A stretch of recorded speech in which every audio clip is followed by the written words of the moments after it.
pagproteherhan kabataan kontra online ngan offline nga pag-abuso. Ang sentro han selebrasyon han 33rd National Children's Month na igindudusohan DILG Eastern Samar ha kolaborasyon ng gobyerno probinsyal ngan iba pa nga ahinsya. Usa nga espesyal nga aktibidad ang ginorganisarhan ahinsya para hini nga selebrasyon nga gintambungan hin mga estudyante ngan kabataan tika nga magkalain-lain nga eskwelahan na bugos nga probinsya. Gindumara ini ha Provincial Capital Gym Borongan City ha Nobyembre 18 tuig 2025. Yan nga tuigan nakatutok ang selebrasyon ha tema nga online sexual abuse or exploitation of children and child sexual abuse or exploitation material, wakasan na kaligtasan at karapatan ng bata ipaglaban. Haiya mensahe ginpahayag ni Gov. R.V. Bardoni nga importante nga tutukan dayon ang nagtitighataas nga kaso hin pag-abuso ha mga minor de edad nan maghimo hin konkreto nga pitad para proteheran ang kabataan. Other than rape, may alam ang mga attempted acts of lasciviousness, child pornography. Alright? And I'm surprised that we even have these cases, no?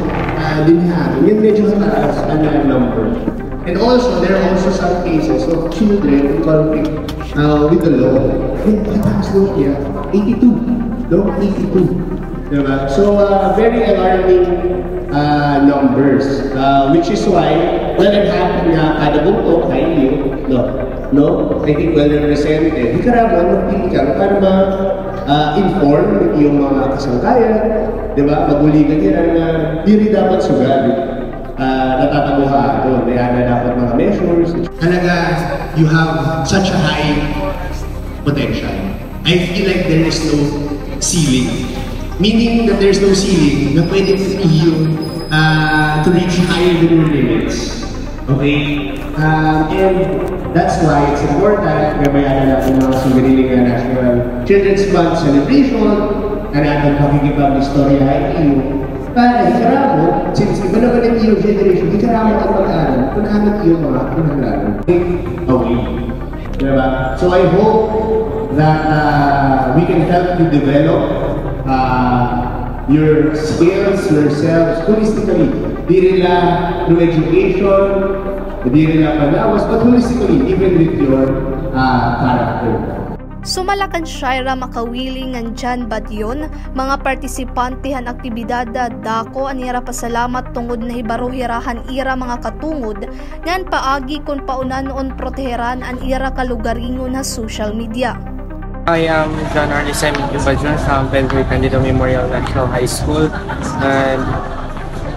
and discussion po about yung National Children's Month na ibaruan kung gaano ka-importante maging safe kita, especially through the digital world. Since natikada mo na podcast ito, exploitation online. And through this discussion, pwede naman rin niya gamitan para i-share naman knowledge na naman kasi mga kabataan. And my name is Shara Lucchesi Makawili. I'm tagagiwan po ako na school Hatayta Integrated School and I am 14 years old. Baybaroan ko po this morning about ang digital safety nga. Ang digital safety po is not diri po nga tanan nga tao safe gumamit hit any social medias. And also teens and mostly mga childrens dapat it parents gitatagan hirahit limit ha paggamit it phones ngan gimbabantayan kung ano ba teraging bubuhat through phones. Kay diri po nga tanan nga nakikita is okay ha internet. That's all. Nagpakita gihapon hanira suporta para han kabataan ang iba nga ahinsya sugad han Young Hands Kumo Co-Facilitators, Saving the Children, PNP, Plan International Pilipinas, DOG, COICA ng Department of Education Eastern Samar. Tika nga syudad han Borongan, Mailing Katubay, Eastern Samar News Service.